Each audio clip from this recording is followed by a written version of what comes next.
The House is resumed. Call on Government Order of the Day number 2. Government Notice of Motion number 3. Honourable Judith Collins. Mr Speaker, on behalf of the Acting Leader of the House, I move that the amendments to the standing orders set out in Part 2 of the report of the Standing Orders Committee on the review of standing orders be adopted, with effect from the day after the dissolution or expiration of the present Parliament.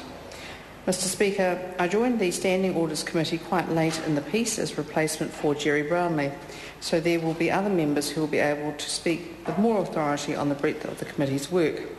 However, I do want to make a couple of points on a few of the recommendations, particularly in light of my tenure as Acting Leader of the House since late February this year. In that role, I've become very conscious of the availability of House time for government business, particularly this year. Due to the election and Rugby World Cup, there were only 23 sitting weeks scheduled, compared to 29 and 31 in 2009 and 2010 respectively. Although they were entirely appropriate responses, the early adjournments that followed the Pike River disaster and the February earthquake also resulted in 26 fewer hours of House time, the equivalent of 2 sitting weeks.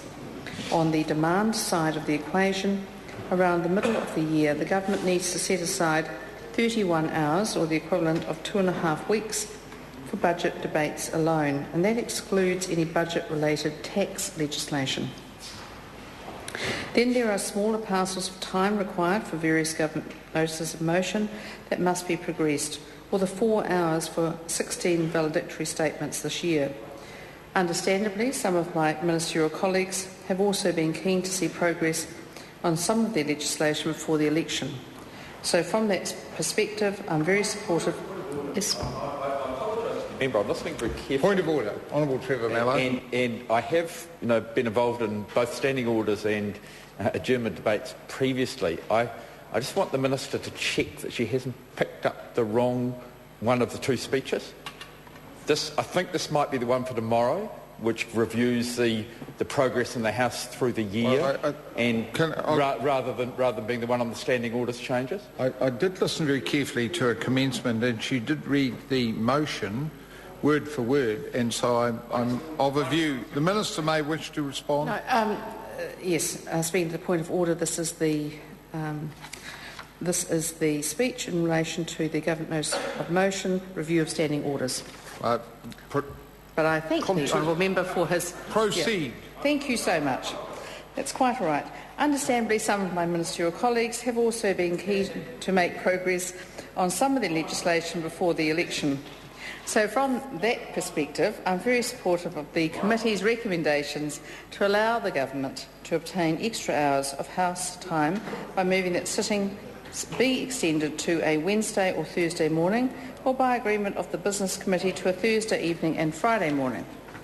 Although this would not remove the need for urgency from time to time, it does provide a pressure valve for an order paper groaning under the weight of a busy government's agenda. I suspect that this may also have the effect of narrowing the scope of urgency motions to focus on specific measures that require a particularly expeditious passage, or to fix up problems with existing legislation, and there have been a number of those this term.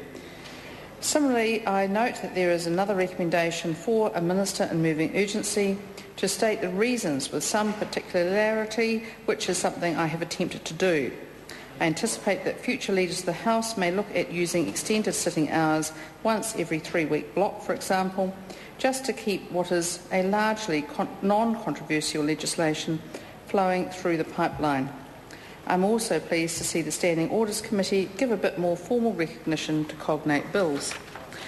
Last year, I drew a precedent from the 1960s to seek leave for debate on 2 interconnected bills to be taken together as cognate bills, and since then we have used it on 3 further occasions to facilitate legislation on which there is broad agreement. However, we recognise that the review of standing orders is also a balancing act, requiring give and take between government and non-government parties. In this respect, once the trade-offs for extended sitting hours is the recommendation that an instruction to truncate the Select Committee consideration of a bill to less than 4 months be debatable, unless agreement can be reached at the Business Committee. Balancing this out, the Standing Orders Committee also recommended that the debate on such an instruction must be confined to the subject matter of the motion.